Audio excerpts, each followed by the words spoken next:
해커 하면 굉장히 나쁜 이미지를 많이 갖고 계신 것 같아요. 근데 사실 해킹이란 단어 자체는 굉장히 좋은 의미입니다.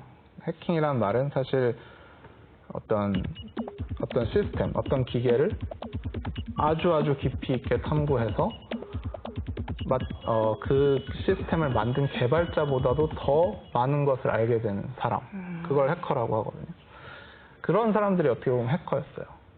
그래서 해커는 사실은 굉장히 순수하고 시스템에 열광하고 그리고 그 자체를 굉장히 깊이 있게 연구하는 사람을 일컫는 말이었습니다. 근데 문제는 이 해커라는 의미가 점점 더 변질되면서 어떻게 보면은 해커하면 이제는 뭔가 굉장히 나쁜 이미지, 그리고 뭔가 어떤 비밀 정보를 뭔가 유출하고 개인 정보를 유린하고 이런 사람들이라고 인식이 되어 있는데, 사실 해커는 굉장히 사회에 있어서 굉장히 필요한 존재라고 저는 생각을 하거든요. 왜냐하면 해커들이 IT에 있어서 무수한 발전을 일으킨 것이, 혁신을 일으킨 것이 바로 해커들입니다. 그 대표적인 예가 이제 애플은 다 아시잖아요. 애플이라는 회사, IT 회사의 창업자였던, 그러니까 공동 창업자였던 스티브 잡스와 같이 이제 창업을 했던 사람이 이제 바로 스티브 워즈니악이라는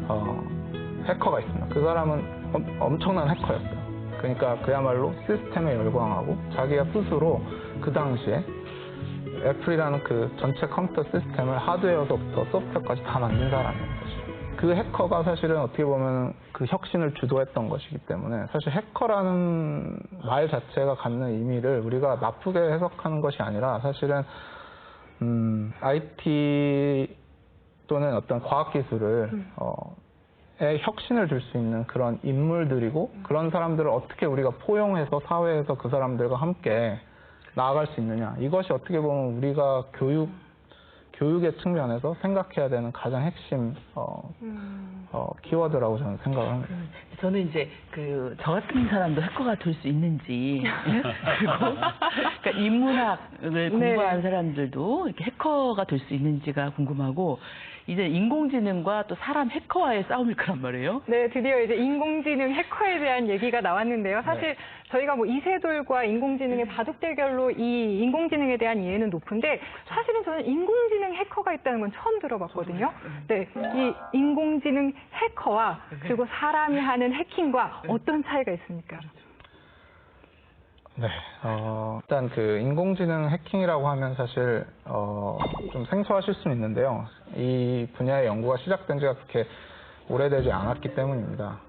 일단 인공지능 해킹과 사람이 하는 해킹의 차이를 질문을 하셨는데, 사실 차이라고 한다면 그야말로 이 주체가 누구냐밖에 없고요.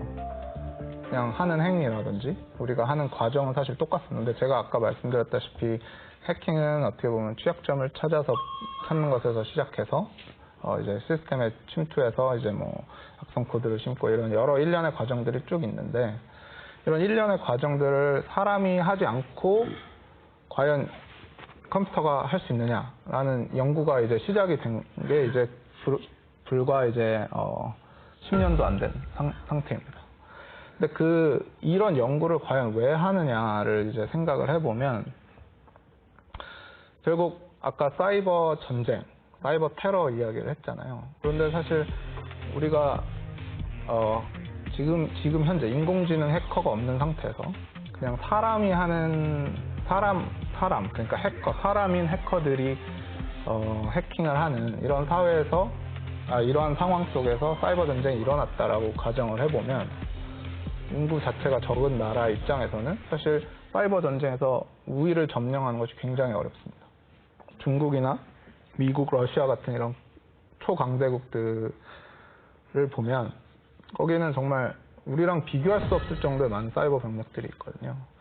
그런 병력들과 우리가 만약에 맞서서 뭔가 사이버 전쟁에서의 어떤 우위를 선점하려면 결국은 컴퓨터를 활용할 수밖에 없다. 그리고 그런 기술력을 가져야만 이것이 가능할 것이다라는 것이 어떻게 보면 인공지능 해킹 연구의 핵심 모티베이션이라고 할 수 있고요. 그러한 모티베이션을 갖고 처음 시작한 것도 사실은 가장 해커가 강력한